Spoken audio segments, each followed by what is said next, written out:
আসসালামু আলাইকুম। অবিরাম বাংলার সংবাদে সবাইকে স্বাগত জানাচ্ছি। আমি নাইম ফাথম মুবিন। শুরুতেই বিআরবি কেবলস সংবাদ শিরোনাম। জানিয়ে দেব সর্বশেষ আপডেট বাংলা সংবাদ। শুরুতেই শিরোনাম। শুরুতেই জানাবো, খুব দ্রুতই এ আধার কেটে যাবে বললেন সাবেক প্রধানমন্ত্রী শেখ হাসিনা। এদিকে মধ্যরাতে বিশেষ পাহারায় সীমান্ত অতিক্রম করেন ওবায়দুল কাদের। থাকছে বিস্তারিত প্রতিবেদন।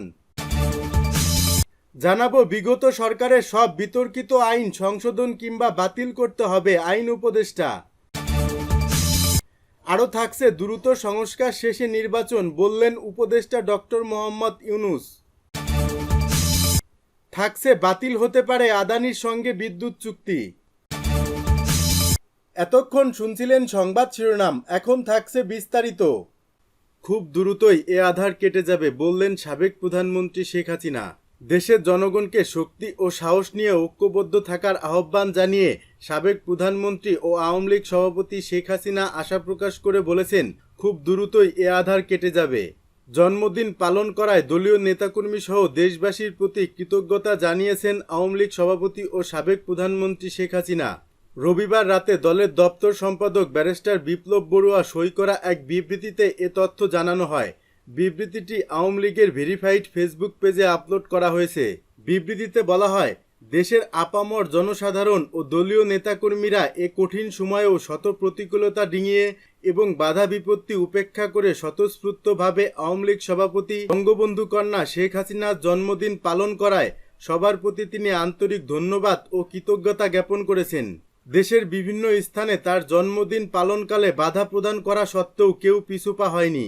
এতে আরও বলা হয়, তার প্রতি দেশের জনগণের এই অকৃত্রিম ভালোবাসা ও মমতায় তিনি অত্যন্ত আবেগপূর্ণ হয়ে পড়েছেন এবং দেশের জনগণের কল্যাণে বরাবরের ন্যায় নিজের জীবন উৎসর্গ করার দৃঢ় প্রত্যয় ব্যক্ত করেন। শেখ হাসিনা আরও বলেন, খুব দ্রুতই এ আধার কেটে যাবে এবং দেশের জনগণকে শক্তি ও সাহস নিয়ে ঐক্যবদ্ধ থাকতে হবে। বঙ্গবন্ধু কন্যা দেশবাসী এবং দলীয় নেতাকর্মীদের জন্য পরম করুণাময় আল্লাহ তাআলার কাছে দোয়া প্রার্থনা করেন। উল্লেখ্য, ছাত্র জনতার অভ্যুত্থানের মুখে গত ৫ আগস্ট প্রধানমন্ত্রীর পদ থেকে পদত্যাগ করে দেশ ছেড়ে ভারতে চলে যান সাবেক প্রধানমন্ত্রী ও আওয়ামী লীগ সভাপতি শেখ হাসিনা। মধ্যরাতে বিশেষ পাহারায় সীমান্ত অতিক্রম করেন ওবায়দুল কাদের। ছাত্র জনতার অভ্যুত্থানে শেখ হাসিনা সরকার পতনের পর জনরোষ থেকে বাঁচতে এবং গ্রেপ্তার এড়াতে আত্মগোপনে চলে যাচ্ছেন বিগত আওয়ামী লীগ সরকারের মন্ত্রী, সংসদ সদস্য, দলটির বিভিন্ন পর্যায়ের নেতাকর্মী সহ পুলিশের বেশ কয়েকজন ঊর্ধ্বতন কর্মকর্তা। এরই মধ্যে অনেকে গোপনে সীমান্ত পাড়ি দিয়ে দেশ ছেড়েছেন। দালাল ও ইমিগ্রেশন ম্যানেজ করে পালাতে গিয়ে প্রতারণার শিকার হয়ে কেউ কেউ গ্রেপ্তারও হচ্ছেন। দালাল সিন্ডিকেটের সহায়তায় কেউ কেউ ভারতে ঢুকতে কোটি টাকাও দিয়েছেন, তবে ২০ লাখের নিচে কেউ ঢুকতে পারেনি বলে বিশ্বস্ত একাধিক সূত্র জানা গেছে। দালাল সিন্ডিকেটের সহায়তায় কেউ কেউ ভারতে ঢুকতে কোটি টাকাও দিয়েছেন, তবে ২০ লাখের নিচে কেউ ঢুকতে পারেনি বলে বিশ্বস্ত একাধিক সূত্র থেকে জানা গেছে। কয়েকজন সাবেক মন্ত্রী ছাড়া অধিকাংশ ব্যক্তি দেশ ছাড়ার জন্য ভারত সীমান্ত বেছে নিয়েছেন। দেশ ত্যাগের জন্য তারা যশোর, ব্রাহ্মণবাড়িয়া, কুমিল্লা, হবিগঞ্জ, সিলেট, দিনাজপুরের হিলি ও পঞ্চগড়ের বাংলাবান্ধা সীমান্ত ব্যবহার করেছেন। তাদের পারাপারের কাজে বিভিন্ন সীমান্তে গড়ে উঠেছে একাধিক চক্র। এ চক্রের সদস্যরা প্রভাবশালীদের পার করে দিয়ে বিপুল অঙ্কের টাকা হাতিয়ে নিচ্ছে বলে এক প্রতিবেদনে জানিয়েছে দৈনিক যুগান্তর।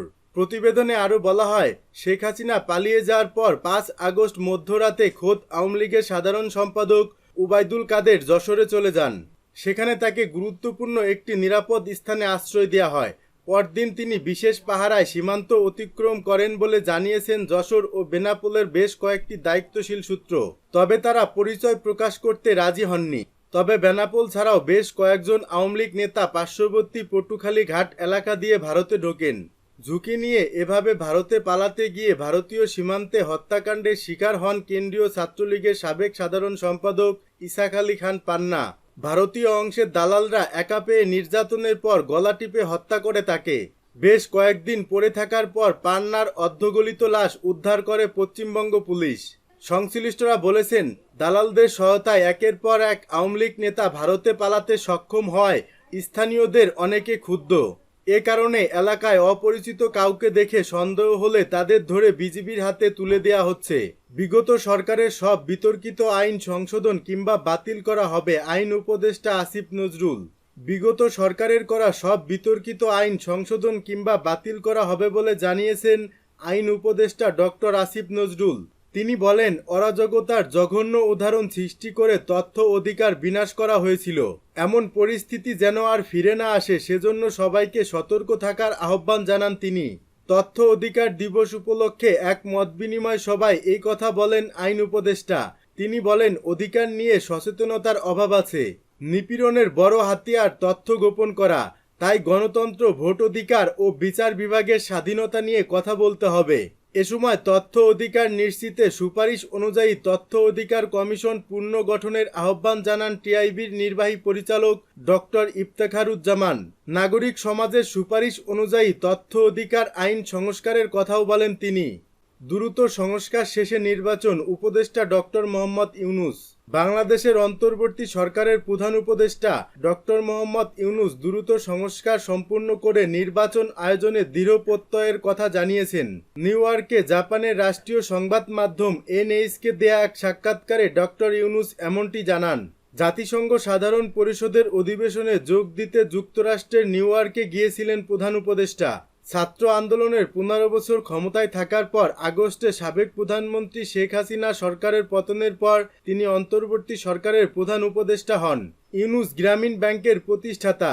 ব্যাংকটি দরিদ্রদের ক্ষুদ্র ঋণ দেয়। তিনিও তার ব্যাংক 2006 সালে শান্তিতে নোবেল পুরস্কার পান। সাক্ষাৎকারে ইউনূস বলেন, অন্তর্বর্তী সরকারের কাজ হচ্ছে যত দ্রুত সম্ভব সংস্কার করা।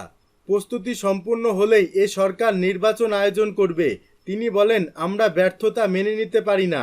শেখ হাসিনা সরকারের পতনে প্রধান ভূমিকা রাখা ছাত্রদের কথা উল্লেখ করে ইউনূস বলেন, তরুণরা বিপ্লবের জন্য তাদের জীবন দিয়েছিল। অন্তর্বর্তী সরকারের নীতি নির্ধারণী পর্যায়ে তরুণ প্রজন্মকে অন্তর্ভুক্ত করার বিষয়ে নিজের অবস্থান তুলে ধরেন তিনি। ইউনূস বলেন, এ সংকটে বাংলাদেশ তার সবচেয়ে বড় দাতা দেশ জাপানের কাছ থেকে সহায়তা নিতে চান। তার দেশের অর্থনীতি পুনর্গঠনে এবং গণতন্ত্রের ভিত্তি শক্তিশালী করার জন্য জাপানের সহযোগিতা অপরিহার্য বলেও জানান তিনি।